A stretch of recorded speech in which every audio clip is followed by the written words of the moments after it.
Hi, hi from India.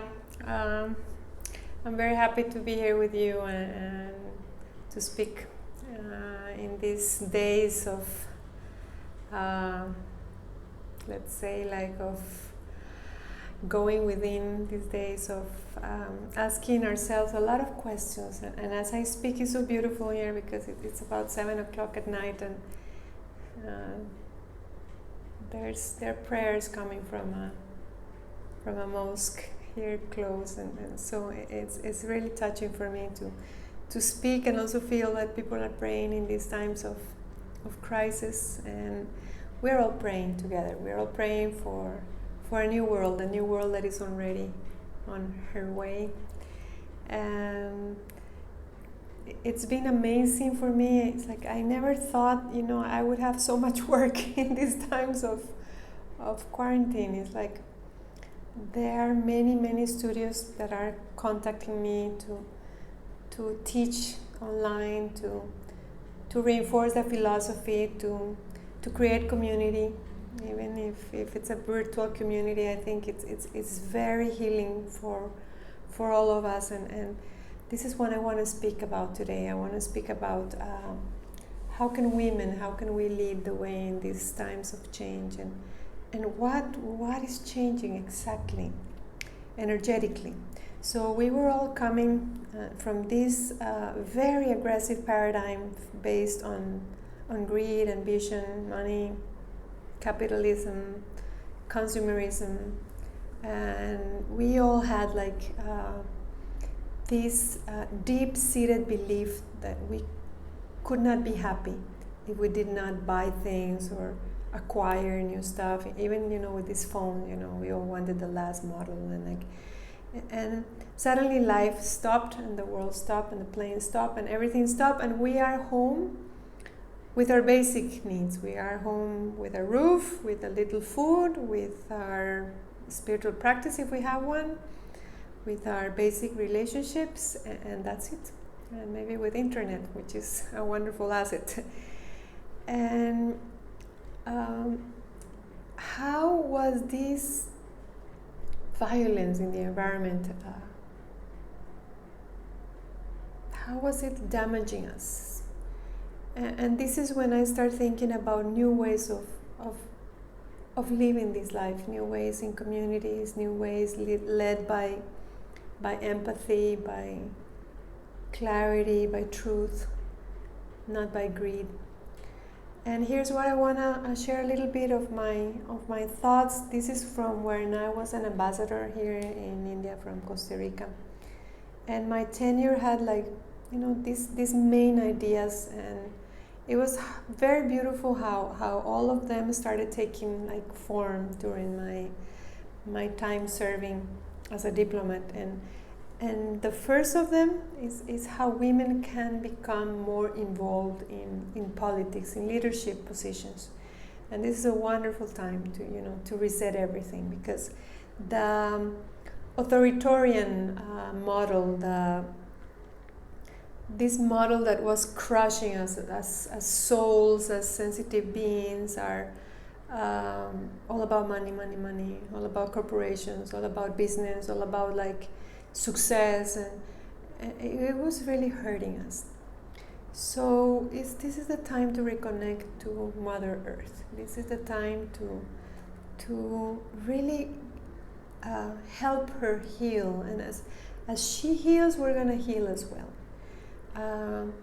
It's a time to appreciate just simple food, simple basic needs, the bare necessities I call them, and of course, it has to do with our environment, and we are all appreciating how the earth is healing, how birds are chirping, how the skies are blue.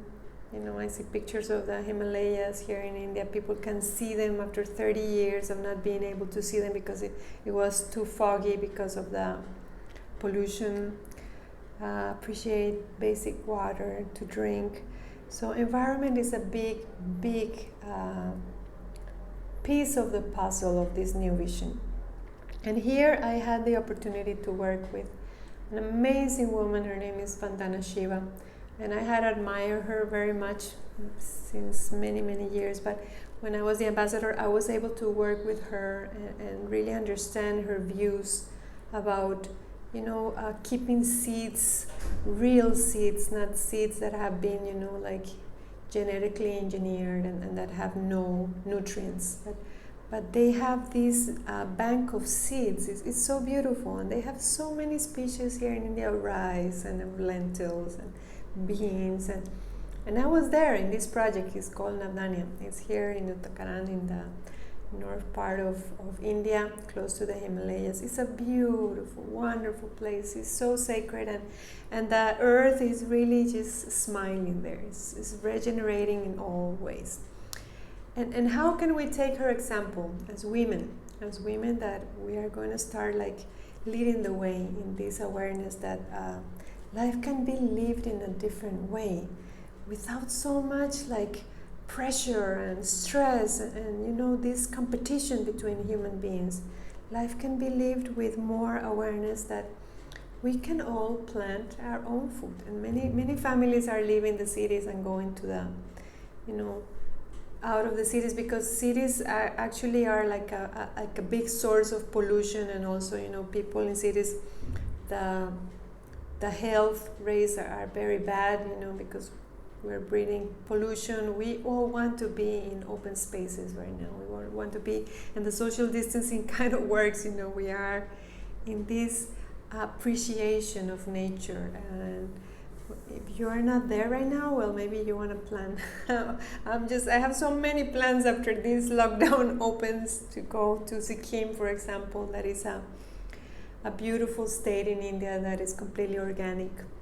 I also want to go to Bhutan.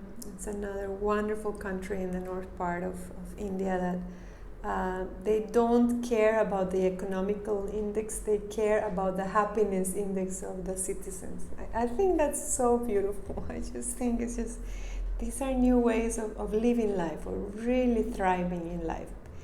A simple life with high thinking, like many leaders here in India used to say. So environment, taking care of the earth, helping regenerate the earth, and planting it with our own hands, and just receiving her fruits like mothers, like we receive our babies. It is the same feeling of total gratitude for this miracle that is a seed that becomes a fruit, that becomes a tree, that can feed people.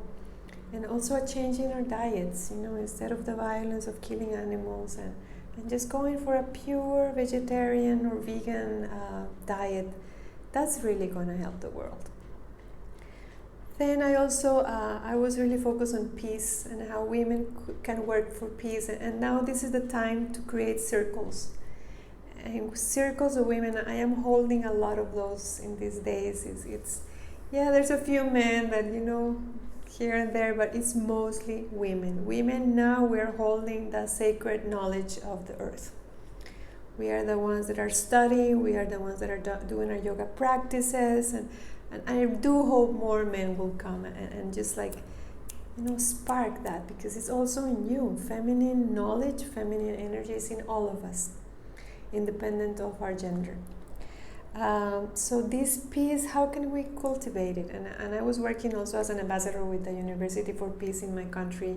It's a beautiful project from the UN, and the University for Peace is actually, bringing a yoga chair to Costa Rica, and this all happened in my tenure. And because here in India, they have a minister for yoga. How smart is that? It's a minister for yoga, Ayurveda, for homeopathy, for all the sciences that have to do with our physical, mental, and emotional health. I mean, that's really cool politics. That's what I have to say. So Women for Peace, how can we create circles of peace, circles of awareness in our own life, have our spiritual practice, share it with our children? I am a mother, and all my children were exposed to yoga, to yogis from all over the world, to traveling, to most of them have been here to India. It's really beautiful how these new generations, they recognize when something is clear and truthful and honest. It's amazing. So one of my interest also in my tenure was the new generations. And tomorrow I'm teaching a class for a group of future lawyers in this private university here in Delhi. And we're going to be speaking about women and politics, and how women have been granted such little power in leadership. And that's from the old world, let's see. And now that we're being born, all of us in this new world, is the time to change that.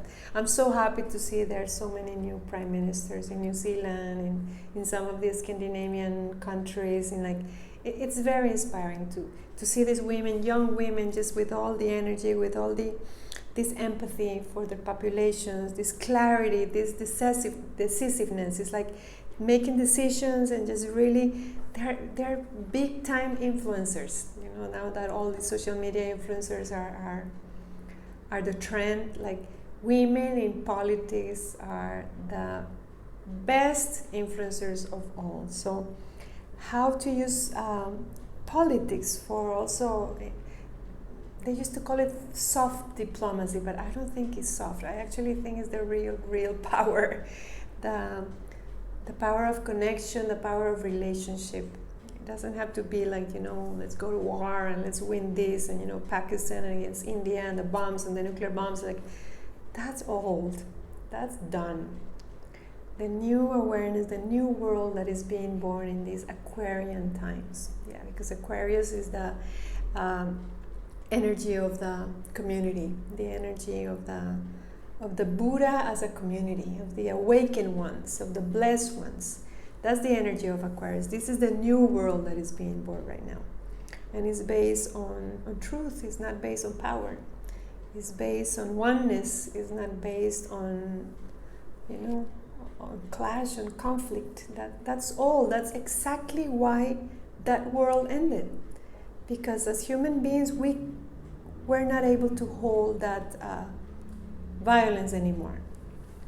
And yeah, it's also called spiritual diplomacy. It's putting the well-being of the people in front of the numbers, in front of the statistics, putting the happiness of the people first, the physical and mental health, the connection with everyone, because right now it's so beautiful what is happening through this internet. We are connecting beyond our communities.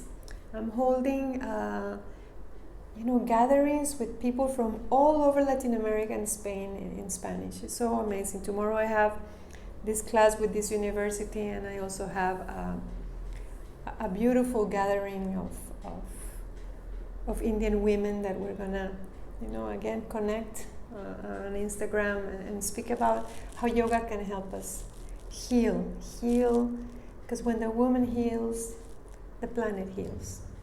When our minds calm down, we realize who we really are. When we are in that frenzy, like competition, and that's all, that's gone, that's dead. We are not even mourning that. We are actually happy that this is happening, because it was wrong, it was off. It was profoundly violent to our planet, and also profoundly violent to women. So we don't need to behave as women anymore as if we had to be like men to be successful. We are women, and we are regenerating this world with our awareness, with our consciousness, with our love. And we are the ones where new generations are going to stand up for the great leap. And our world needs this, our world deserves this. Men and women, young and old, everybody. We are one love, we are one energy, and this energy is growing right now in the world. I'm so happy, and I'm very, very grateful. Even in the middle of tragedy, we are evolving to a greater vision, to a new world. Thank you so much. If you want to write me about women in politics, please do so, and I'll be super grateful. Thank you. Namaste.